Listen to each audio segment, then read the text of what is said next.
Salut, si vous voulez investir dans une entreprise d'assurance, il faut absolument tenir compte de ces ratios de valorisation car l'analyse d'une entreprise d'assurance se fait de façon différente qu'une entreprise par exemple dans le secteur de la technologie ou le secteur bancaire ou secteur industriel par exemple.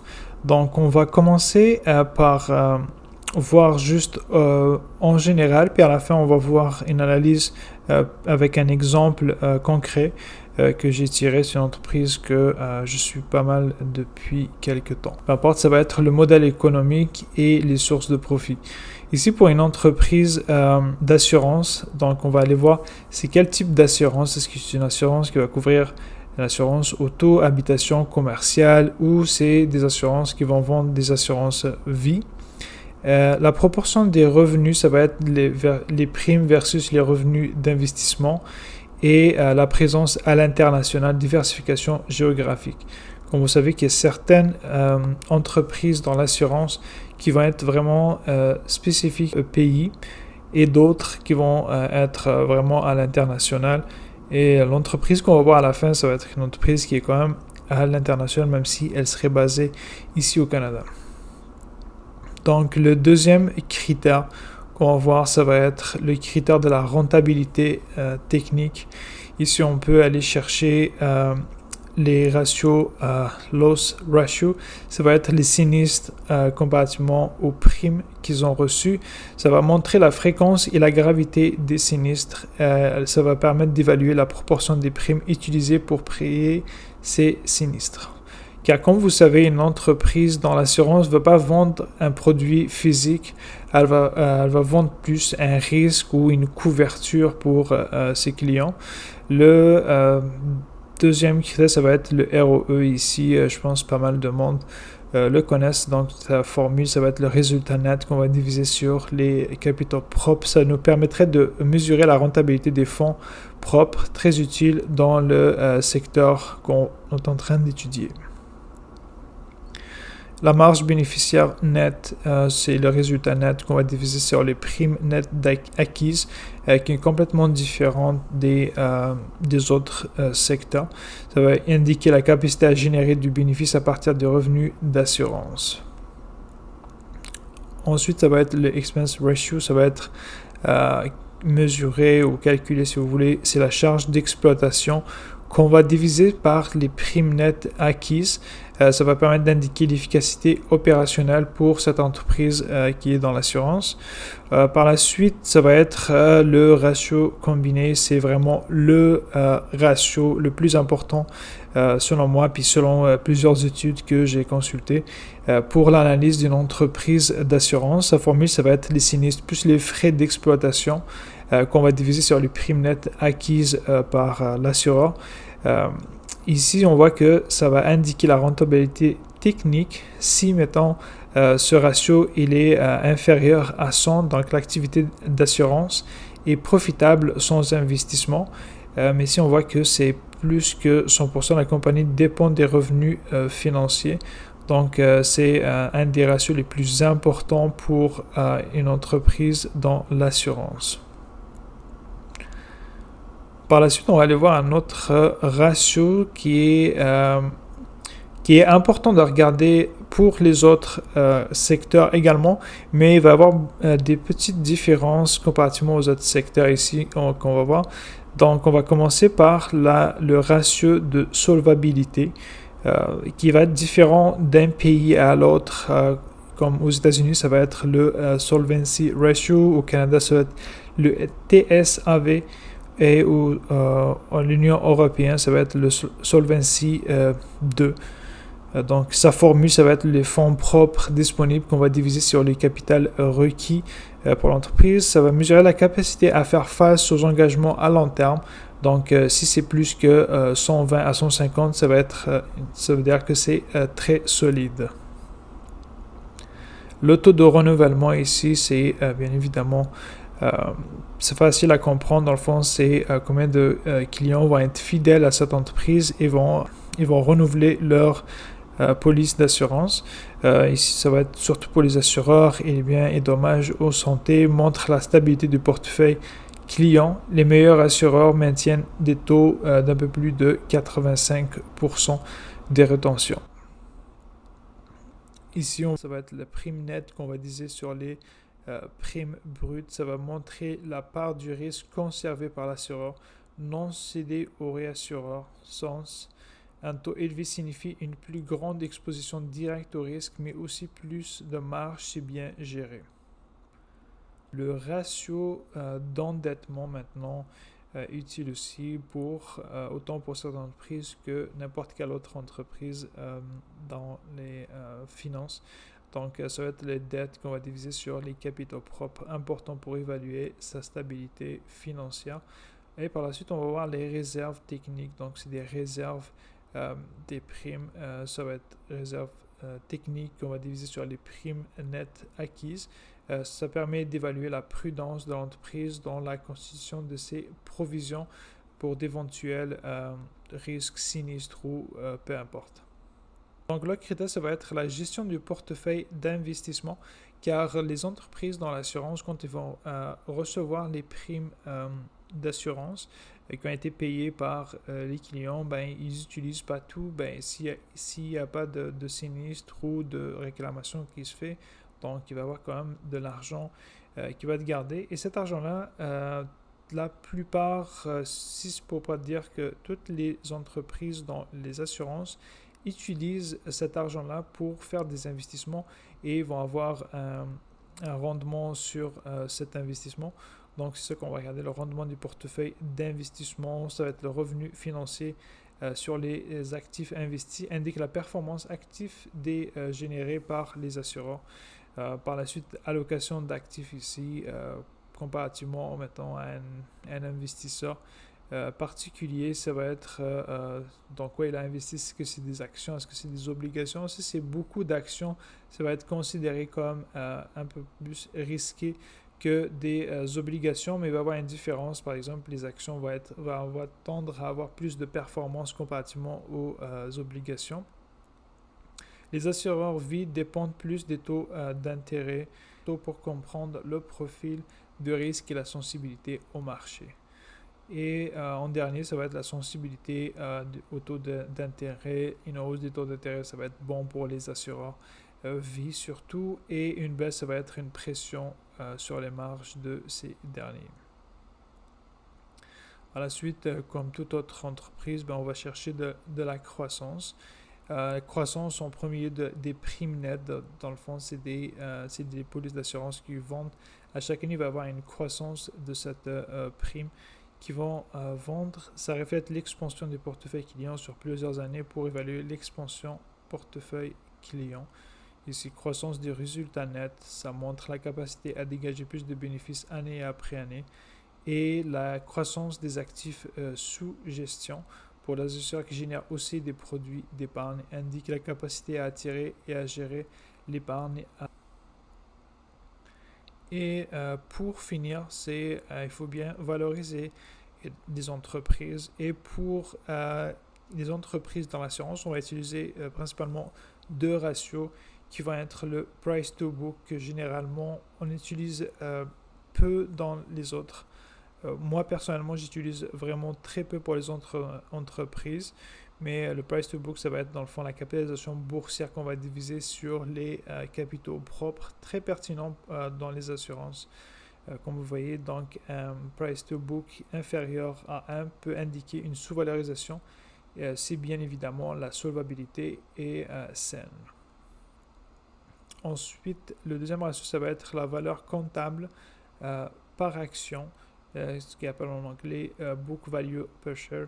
Donc, ça va être les capitaux propres qu'on va diviser sur le nombre d'actions, très suivi dans l'assurance, car les actifs sont en grande partie financiers, faciles à évaluer, comparativement à d'autres entreprises que ça va être beaucoup plus difficile de calculer ce ratio, car souvent, ça va être des brevets et tout qui sont quand même beaucoup plus difficiles à valoriser, comme à comparer avec le ratio d'actions via le price to book. Donc les deux, il faut les comparer ensemble pour avoir une idée de la valorisation présentement de l'action.